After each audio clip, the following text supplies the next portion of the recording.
This small Itel was given to me by a female customer today, that the phone isn't turning on and I should help her check.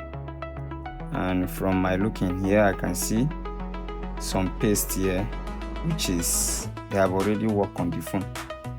So let's check and see what is the problem. But first of all, let's have our multimeter and meter the phone.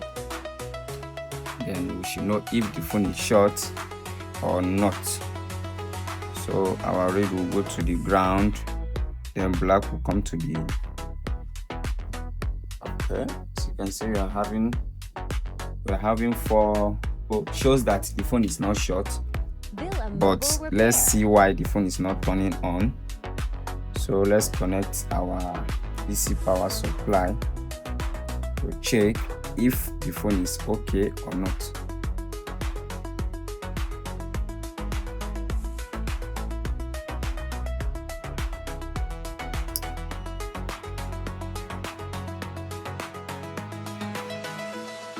So let's see. The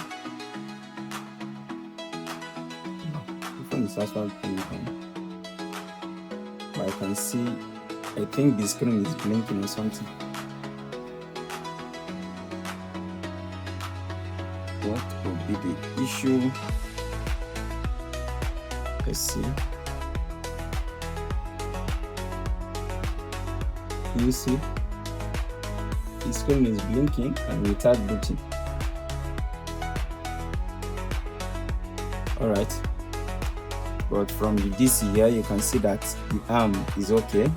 The voltage is also okay. It's not taking any current.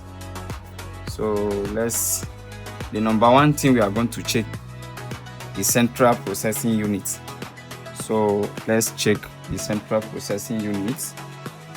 For now, let's get the motherboard out of the casing, then we'll proceed from here.